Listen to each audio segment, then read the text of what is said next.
Welcome to our channel, where we tell the stories behind famous musicians that have never been told before. She has worked with many famous musicians and is considered one of the best singers of all time.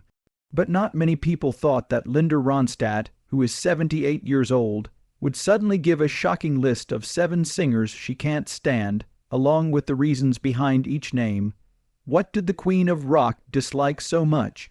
What wars have been kept secret for decades? Watch the video today to find out. What you're about to hear will blow your mind. Simple tunes like those by George Gershwin or Rodgers and Hart. Now close your eyes and picture it.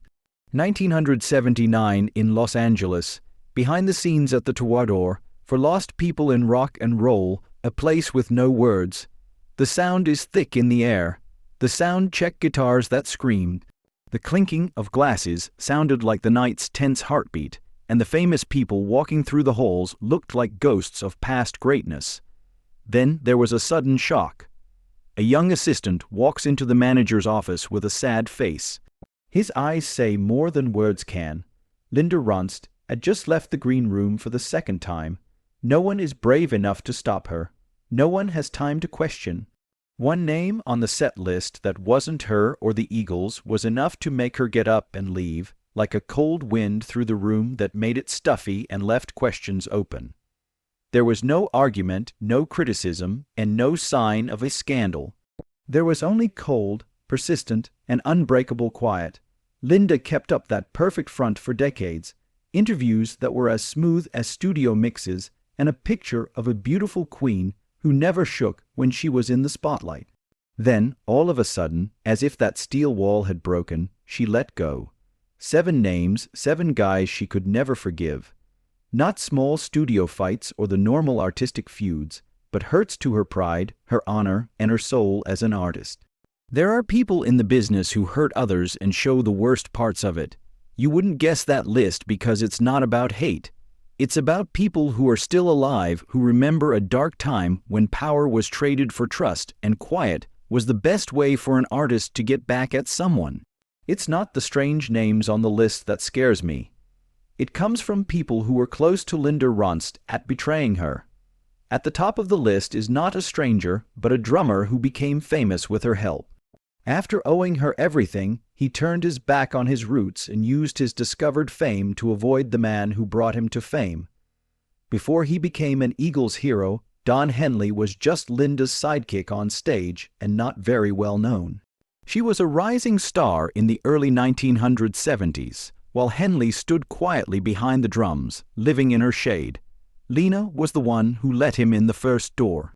As the Eagles' career took off, though, Henley quickly stopped being the humble singer and became a rising star whose ego grew bigger than his music. These guys used to be the opening act, but now they were walking the Sunset Strip like kings. Henley began to act like Linda had never been a part of his creative life.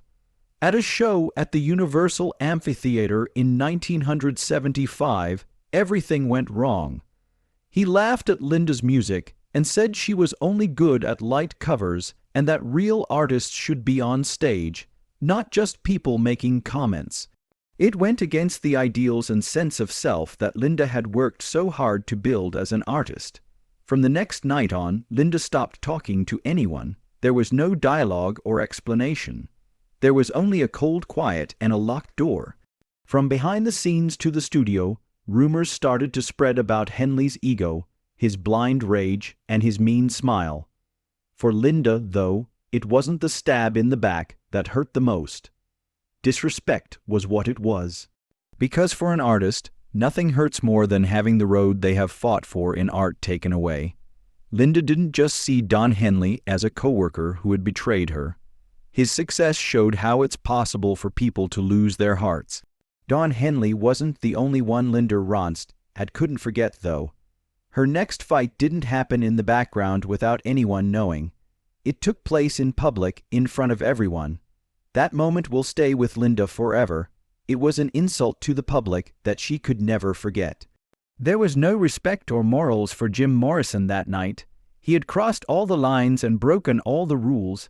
The year was 1968. Even though the summer of love was over, things were still very crazy. When the electric doors went off, they broke all the rules and blew away social and artistic norms. Linda Ronstadt was still fighting hard to make her mark in a field controlled by men. She never thought that a seemingly harmless event would break her confidence so badly. That night, at a private party near the Agogo whiskey bar, famous and strange people from the 1960s music scene mixed openly. Linda had always been looking for a chance to improve and show off her skills, but she had no idea that tonight would be the night she would experience a shock that would change her forever. Into that crazy situation stomped Jim Morrison, who looked dirty, his shirt tucked in, and he was clearly drunk. In a wild and cocky moment, he stumbled through the crowd and pulled Linda onto the stage. There wasn't any planning or asking, it was just an immediate, strong action. Morrison leaned forward and tried to kiss Linda right in front of everyone, which was both crazy and rude. Linda didn't have time to respond. That was a rough and invasive move that made Linda naturally move away. But Morrison lost his balance while he was drunk and almost knocked over the sound and lighting system. People who were there didn't know whether to laugh or freak out at the music legend's lack of control. The moment wasn't caught on camera, but artists and fans quickly made it into a secret story. An unofficial story about an embarrassing event in Linda's career that will be told over and over again on late night shows for years to come. Jim Morrison never said sorry for what he did.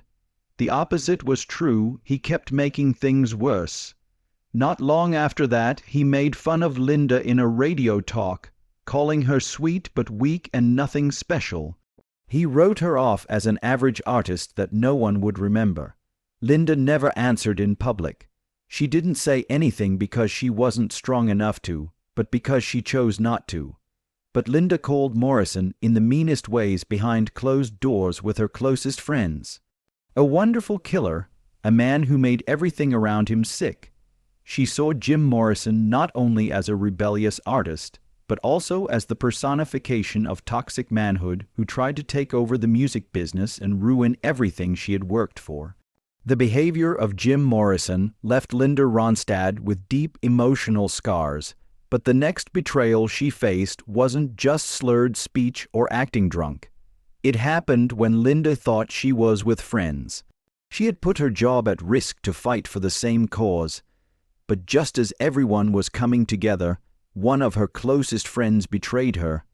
That guy was none other than Neil Young. In the summer of 1976, some of the biggest names in rock music, like Linda Ronstadt and Neil Young, came together for a good cause at a benefit show for farm workers. From the outside, they looked like friends working together for a good cause that they both really believed in. Things changed quickly, though, when the camera was on them. When Neil started to question Linda's artistic choices, things got heated behind the scenes. He didn't agree with her ideas about how to set the mood she wanted, wouldn't let her play some songs, and even said her sound was too commercial. It got worse when he allegedly told the press after the show that Linda didn't really get what they were going through. It was clear what Neil meant by what he said. I didn't think Linda was serious enough about the fight she was taking. She left the event in tears when she heard these words. It wasn't just a jab. She was betrayed by someone she admired and thought shared her values, but it turned out that he didn't see those values as important. That event changed Linda's life and work in a big way. She made up her mind that night that she would never perform with Neil Young again, for some good reason. While they were not together, she was openly mean to him, calling him a man who pretended to fight for ideals but was really cocky and without any ideas. But if that moment had scared her, the next would be even worse from an artistic point of view. The next lie wasn't about politics or the people. It happened in a recording studio when Linda's faith was shattered by Frank Zappa's cold words. When they met in 1974, things looked so good at first, but by the end they were completely broken. They seemed like the right match. Frank Zappa with his crazy musical skills and unpredictable personality, and Linda Ronstadt, with her strong voice and spirit that didn't fit into any one genre. Things started to go wrong as soon as they walked into the studio, though. Zappa turned down all of Linda's original ideas and even said her sound was too clean and easy to understand. He thought she was watering down his music by making his rough melodies sound like they would work well in ads. At its worst, Zappa stopped a live practice in the middle of it, showing no signs of giving up. He made fun of her and said, "This is what happens when you let a pop star sing her own real music." Linda didn't say anything. She didn't say anything. She just quietly packed up and left, hurt and ashamed beyond words. Lena Ronstadt worked with Frank Zappa for the first and only time that day. Even though she never talked about it in public, Zappa's betrayal and abuse hurt her deeply. Close friends of Linda remember very clearly what she said about Frank Zappa when they are not together. Zappa was smart, but he was also mean. She admired his intelligence, but she could never trust him again. But the fact that she and the difficult artists had different styles was one thing. What happened next, though, made the pain even worse. The next person on Linda's list wasn't a weird genius or a wild singer. The next person was someone she used to call family. When it meant most, a musical pioneer who she used to trust and feel close to like a brother betrayed her. This is what happened because the Laurel Canyon music scene is so complicated. Mr. David Crosby, the soft golden light of Laurel Canyon, was where Linda Ronstadt and David Crosby used to play music together. They worked together on record projects and shared the stage. Together, they shaped the careers and ideas of an underground movement. Crosby's beautiful harmonies and Linda's vocals that crossed genres were big parts of the musical movement of the time, and it seemed like they would never break up. But in 1978, that piece started to break down. While they were recording a song together, Linda asked for an easy key change so that her voice would sound better. Crosby said no, and it wasn't a polite no. He turned down her request with an insulting comment. "You need to learn how to change." What started out as a small disagreement about music quickly turned into a big fight. It got even worse outside of the building. Within days, the press learned about their argument, which quickly became one of the most well-known fights in the Laurel Canyon music scene. It didn't end there, though. David Crosby said mean things about Linda in Rolling Stone magazine, calling her a manufactured product, which made it sound like Linda wasn't really talented. In Linda's work, she had used her raw voice and creative instincts to show how valuable she was. This was a blow to the heart. She didn't answer any of the following questions. Even though she didn't say anything, she wasn't being inactive. Silence from Linda was a sign of rejection and a way for her to show that she didn't have to answer the abusive words. She chose to let her pain be her own motivation to keep going on her road without needing other people to agree with her. Linda moved in a way that was quiet but clear. She told everyone in the band and her close friends not to talk about David Crosby. People who worked in the studio were told not to talk about Crosby at all. His songs were taken off of her tour playlists. It seemed like Crosby had never been in Linda's life. For her, Crosby had broken not only a relationship, but also a cause they both believed in, which was what Laurel Canyon had stood for in the past. But while Crosby's deception was personal, Sir was the next thing on her list. Sir was a cruel and weaponized public attack on the punk spirit, a punk act of defiance and Elvis Costello's public attack. There was a lot of life in Cleveland in 1979. Stars and newcomers alike came to a big music event. Linda Ronstadt was one of the main acts. She had just released a string of successful records. That night, she was at the top of her game and a well-known figure. There were many eyes on her, but Elvis Costello had one of them. He was a growing star in the music business. He was brave, smart, and pretty much unfiltered. No one saw what was coming next coming from Costello, the smart punk rock rebel with a chip on his shoulder and something to prove. In front of a group of reporters, Casello made fun of Linda's music by calling it brunch music. It was more than just a jab, it was an insult in public. The comment caught on like lightning. When Linda talked to him backstage, she wanted to make things right or at least get an apology, but he told her something totally different. Casello looked her in the eye, seemed drunk and cocky, said another mean thing, and then walked away without saying sorry. She didn't look back. She saw Elvis Costello as more than just a man who said something rude. He was a new kind of artist to her. Smart but uncaring, critical without caring, not rebellious but cruel just because it can be done. She only saw ego in Costello's rebellion and not any soul. However, Costello's anger was nothing compared to the pain she felt from the last person on her list. Because it wasn't a crazy rocker or a risky newcomer, but her own voice, a great match for her music. It looked like fate had brought them together, but there was clear fighting going on behind the scenes. What should have been a dream teamwork turned into a quiet war over who would be in charge of perfection or control. Paul Simon said no in a cold way. It looked like a great match in 1982. Paul Simon, one of the most famous artists of his time, and Linda Ronstadt, who is known as the queen of soulful vocals that don't fit into any one genre. Fans and people who work in the music business were thrilled when she decided to sing with him on his new album. In reality, though, that dream quickly turned into a quiet fight between two great artists. In fact, this story wasn't a flashback to a bad dream. It was a slow but intense, long, lasting and painful battle. Things went wrong right from the first practice. As a co-writer and well-known songwriter, Paul Simon started to criticize every part of her act right away. He kept cutting her off and making changes that didn't need to be made. He even changed the words without asking her, as if he was in charge of the whole process. Along with this, some advice was given in nice words. But it was really harsh feedback, even sarcastic. Linda's close friends say that she later said that the principal had heavily reprimanded her during the session.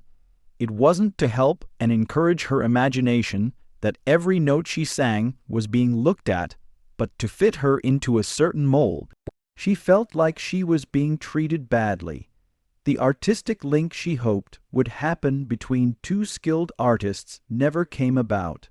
Because Paul Simon was so cocky and full of himself, the creative spark that could have lit up this musical project went out right away. The song they worked on together was never finished, never released, and was finally forgotten, as if it had never been there. But the damage to Linda wasn't just the song that wasn't released. It hurt her the most to feel like she was being put down, as if the years of work she had put into her music business were not worthy of respect. She had spent her whole life making music and making hits that people loved. But someone she used to trust and think of as a colleague did not treat her with the respect she earned. Linda deserved to have someone understand and appreciate her ability because her voice was so beautiful and emotional.